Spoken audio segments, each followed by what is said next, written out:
You're still watching Nigeria Decides, the countdown to the general elections here on Plus TV Africa.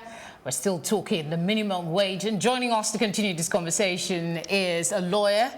He is Liborous Oshoma. Thank you very much for joining us. My pleasure. Let's just put you in the spot immediately. Is Labour being realistic? You need to, this issue, you need to look at it from both perspectives. The perspective of government and the perspective of Labour. We're very good at throwing money at problems. And that's where I see, Labour's insistence on, look, this is not enough, this is enough, or what's enough, really? Can salary ever be enough? That's a big question. Can it ever be enough? No, the answer is no, it can never be enough. But your take home should be able to take you home. And mind you, we're talking about minimum wage. Also, you have to put in perspective the multiplying effect on the economy. And coupled with the fact that, yes, I disagree slightly with that position of the federal government having minimum wages. Because the Act says there shall be a minimum wage. So this idea of having minimum wages, first and foremost, doesn't cut it for me. But then Labour really needs to think outside the box. This filibuster attitude of Labour also, it's not helping matters. Year in, year out, we come back to the table discussing minimum wage. You must increase, you won't increase. We need to think outside the box. We need to look at the bigger picture, the holistic picture. It's the number of people that work, in public sector is not up to 20%, of the total number of workers we have in Nigeria. And the minimum wage had said, the projection is if you have about up to 25 workers in your payroll, then you must pay the minimum wage. But how about people who don't have up to 25 workers in their payroll? How about people who, even though the minimum wage act is there, are supposed to be earning 18,000 in government establishment, but are earning 10,000, are earning 5,000. Haven't put all of this in perspective? So it's not just enough to throw money at problem. It's also we need to find ways of generating these funds, or find ways, alternative ways of plugging loopholes, so that it's not enough. Even 18,000, we have so many states that are yet to pay salaries. Owing 10 months, 18 months. Before you go further, I would like to take you back to something you said. You said that this filibuster approach by Labour, that they should think outside the box. I'm sure that somebody is listening to know just what Labour should do at this time, so that it's not just about salaries. You find out that when we discuss the plight of workers, we narrow it down to wages. And so once government pays you that minimum wage, then everything is okay. But you forget also that the woman in the market is waiting to collect, who does not work in government, is waiting to collect his own minimum wage. The landlord also is waiting to collect his own minimum wage from that money. So also what I expect Labour to be doing is a total package, there were times in this country where you work in government establishment, you didn't need to bother about housing, you didn't need to bother about some of the basic things we bother about now. Why is Labour not interested in all of this welfare, health, accommodation? Why is it that we are so particular about this minimum wage that will never be enough? Okay, please. I think Chris must be burning to say something. I think there is a paucity of understanding of what Labour does. I have tried to educate many people on this. Minimum wage is just a fraction of what we do. It's not up to 1%. It's just 0 points. We don't have much time, so you need to actually educate us quickly. When we talk about governance effectiveness in the labor movement, essentially all these other packages are what we talk about. Every day we engage governance at different levels. We engage our social partners on housing, on education, on infrastructure, or engage them in everything. When you talk of the National Health Insurance Scheme in Nigeria today, it was pioneered by the labor movement.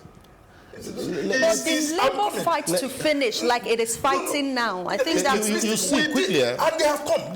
You have National Housing Insurance Scheme in Nigeria. It is a product of the struggle of the labor movement in Nigeria. Let Liborous say something. Can I okay, let him finish what he has to say, then you can... Let him finish. The labor movement is involved in transportation in Nigeria. And those labor vehicles, where are they today? No, they are still operational. Where? They are in Lagos. Plenty. Okay. Now I'm calling. Where? How many do you see? You see them all over Lagos. The red buses belong to the labor. The red buses. The red big buses. The BRT. Yes. The most we've seen Labour do. They belong to TUC. Hold on, Chris. The most we've seen Labour do in recent years, they only go on strike usually over minimum wage. We rarely hear Labour. Seriously. Seriously, you see the bigger problem, the bigger picture. Some of these members of government graduate from labor movement and get into government, and then they begin to tell you, oh, this one is not feasible. You see, ASU is talking about the total package for the institution. They're talking about research grants, they're talking about infrastructure, they're talking about diversifying into a knowledge-based economy instead of this agriculture, that because if you need to add value to agriculture for it to be profitable. And what I'm talking about here is the value added. Okay. Value added. The labor bosses that we're talking about, there were days when labor bosses were everywhere. Labor were managing labor bosses. If labor couldn't manage buses to generate revenue, what's the guarantee that if you throw more money at problems, that it will solve the problem? Let him chip in. Sorry, comrade. We really don't have much time. So what's the guarantee that when we come back tomorrow, because with the inflation, attendant inflation, we're not going to be discussing another round of minimum wages that will, like I said, that will never be enough. Thank you so much. We need to do much more than just wages. The minimum wage has a lifespan of 5 years. It's a statutory thing. So whether the economy is making progress or not, it must be negotiated. Okay, let me ask you this question. Let me tell you some of the areas I'm talking about. Quickly, you have been talking before I come on. We really don't have that much time. Please. Liborous, we'll come back to you. We'll come back to you. Thank you so much. But something that we haven't answered, who is covered under the minimum wage? Because we're talking of private sector, who qualifies? In this sense, yes, because somebody who has a house help is asking, am I also going to be required to pay that much? One of our demands in during this year's negotiation is to expand the reach of the minimum wage, the coverage. Okay? We are more interested in those places where you employ 3 persons, 4 persons. But that's not covered by this particular plan. That is essentially, when you look at my opening intro, that was what I was saying. That we need more, that we asked for that. That was one side of what we are demanded for. So when we go for minimum wage negotiation, it's not just the figure. It involves other things. That's quickly, please. Can I get a response to that question about most often what we hear is labor going on strike? That's where I'm coming to. I put that question. You only hear of minimum wage negotiations here. You hardly hear of minimum wage negotiations in other parts of the world. Do you know why? Because labor, the word labor is all encompassing. They concentrate more on job creation. So because if there are alternatives, government, you don't need to sit down with government to begin to negotiate minimum wages. Take, for example, there were days in England where nursing was unattractive. And so, because of the nature of the job, so a lot of people left it. But for government didn't need to sit down with nurses to negotiate minimum wage. They needed to attract people back to that profession. So what did they do? They upped the pay. And so people voluntarily started leaving other jobs to move into those jobs. And so when labor begin to look towards creating alternatives, here you're trained to look for job. You are not trained to create jobs. Don't you think that it has to do more with the education? That's where you see when that's what I'm telling you. We are all part of the problem when labor goes to sit down, discuss. Liborous, we're trying to focus on labor and their agitation. I am telling you, I'm giving you some of the reasons why this minimum wage issue will not go away. I was one of those years back that all of this conversation, let me interrupt you. All of this conversation has a lifespan. Yes. This administration is probably going to go away, or they're going to come back again. Why? So this thing has to be resolved within a short period of time. Do you know why the administration is doing this now? Remember, at the beginning of the year, the administration did say that by September, the new minimum wage will take effect. And by September, the negotiations were still back and forth. By November, the government said, even the tripartite committee said there was an agreement. And then, but to be left to the president to announce that 3 wages three amounts were nominated or prescribed, and that the president was left to. And so what I am saying, at the end of the day, if you say we take between 35 and 30, and the president now comes and says, okay, I take 30, you say, no, it won't be enough. You must go to 35. Why give options?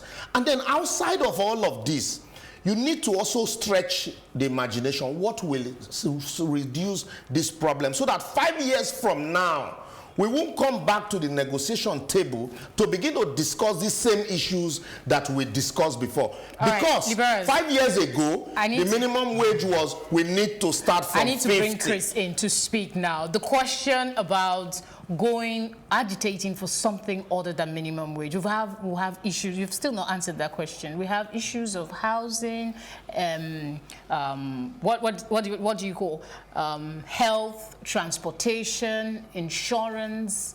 These are all under the umbrella. So could you talk a bit on that? Like I said, the minimum wage is just less than 1% of what we do.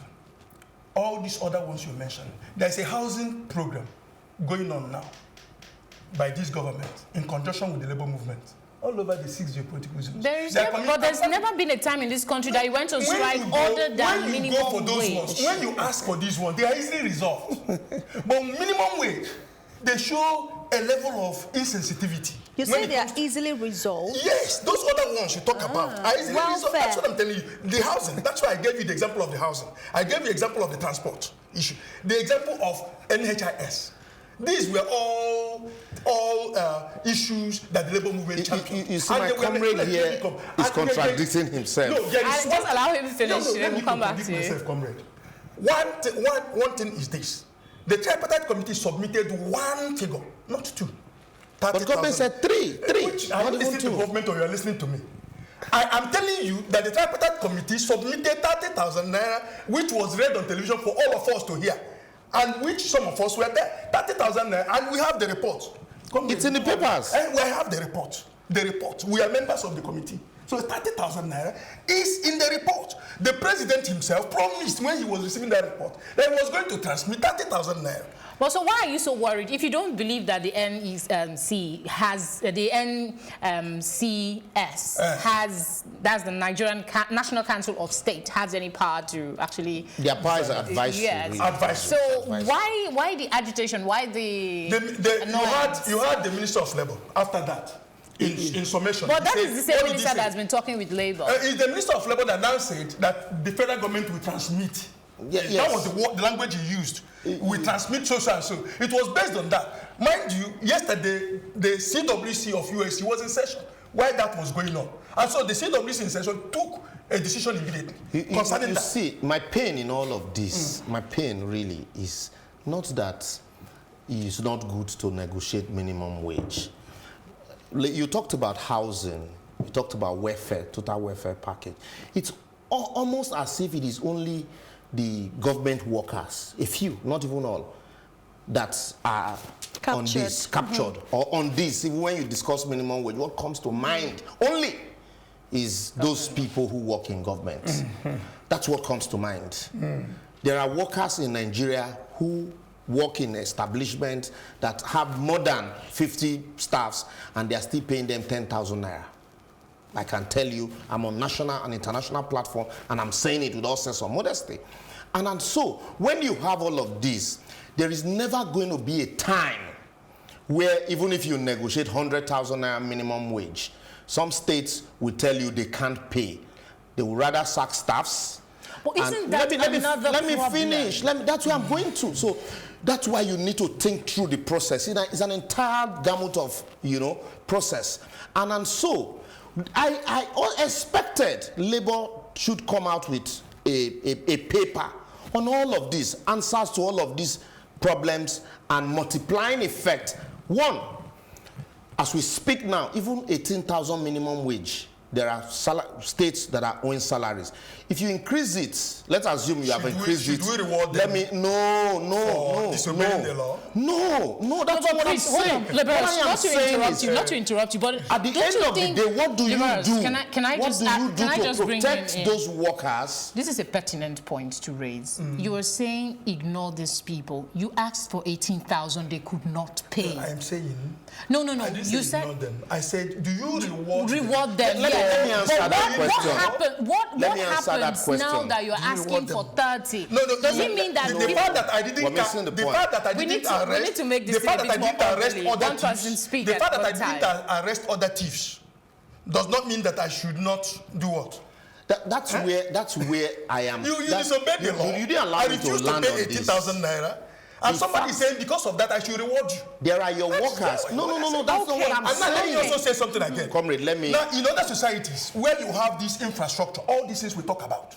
In other societies. Okay, gentlemen. So that this thing is orderly, I need you to allow one person to speak. When you're done speaking, I was the one that you interjected. I interjected to quickly ask you this question, so you can answer quickly. Allow me to land on your question. You land. You have 1 minute to land. Yes. And so, for minimum wage, you're talking about. I said 18,000, some people can't even pay. 18 months salaries.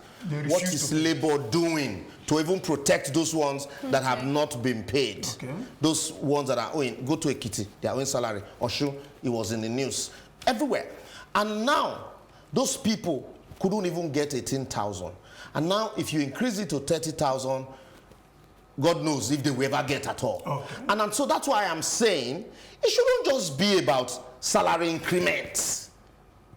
Because governors are complaining, there's no money. We operate a feeding bottle economy where everybody rushes to Abuja.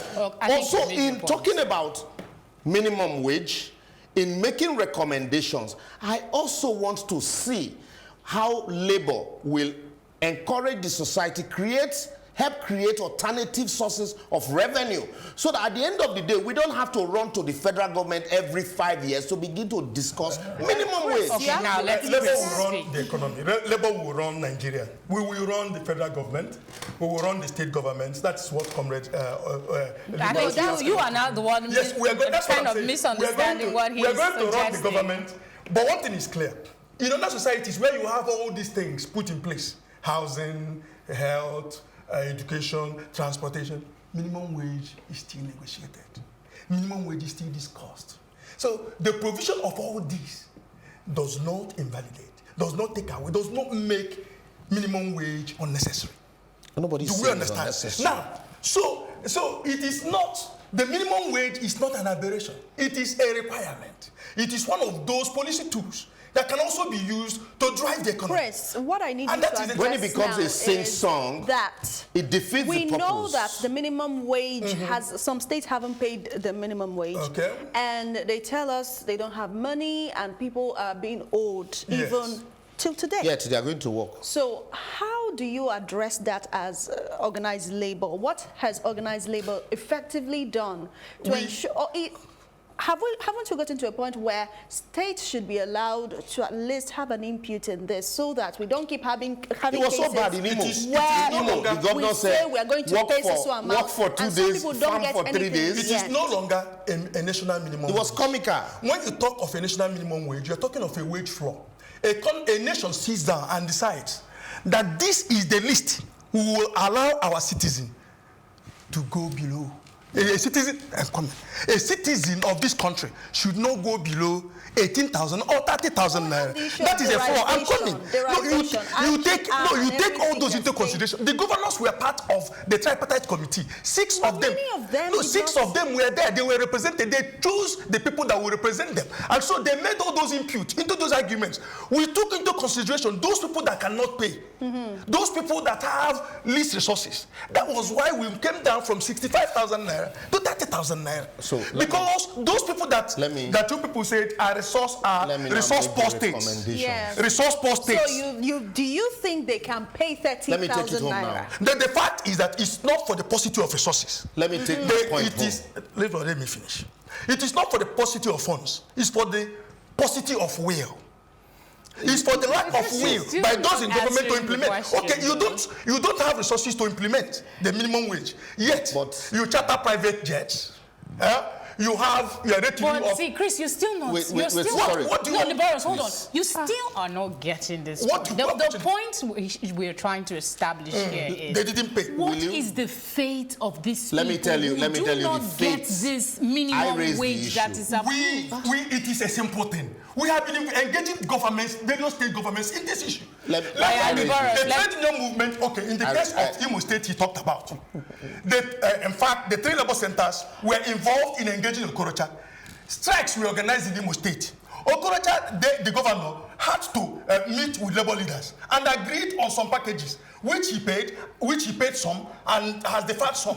It's a process. You see, when we go and shut down the whole state, people will begin to, why are you shutting down the whole state? Why are you doing this? And then we also put under pressure to move back. But at the end of the day, we get the state governors one by one to pay. Wait, in 2011-12, I was involved in some states, directly leading the charge in some states, that governors that refused to pay. Eventually, we got some of them to pay. And they pay and they don't pay. Let me take it home. I started from the top. I ought to have started from here, but I did that intentionally. You remember those days when government increased the price of PMS, Labour would break down the neck of government and shut down the entire country, and then everybody will be happy. Was that minimum wage? Let me finish. No, was that minimum wage? Was it minimum I'm laying a foundation. I'm going somewhere. Just worry. Don't worry. No, was it minimum wage? Wait. I'm getting there. And then at the end of the day, while people are ready, preparing, Labour says we have negotiated and then we have agreed. Government is like during Obasanjo's time, they know they want to sell at 40 naira per litre. They'll first take it to 80 naira or 60 naira. And then Labour will come. From 22 naira, they move to 60 naira. Labour will come and then they bring it down to 40 naira. While all of these were going on, Labour were negotiating. But nobody, amongst the masses, nobody negotiated for the masses. The ordinary people, the market women, who were ready to lay down their lives. Why would you say that they did not do that? Let me finish. Just allow me lay the foundation quickly. That's what I'm going to. Let me lay a foundation for you. If you remember the Occupy Lagos, that was why at the end of the day, Labour was pushed aside. The people decided to take their destiny in their hands, to say, you know what, oftentimes Labour will abandon us midway, go negotiate, and at the end of the day, nobody gets back to us. And so now, you find out that every 5 years, you have this long-drawn battle with government on minimum wage. And at the end of the day, it is agreed salaries are not paid. One year sometimes, in some cases 22 months. Is it not high time you begin to think outside the box to say, how do we ensure that this approach, we no longer take this approach of just minimum wage. We ensure that money is not only available, but it is available that whatever is agreed would be paid. Now, everybody mouths restructuring, that governance need to run from bottom to top.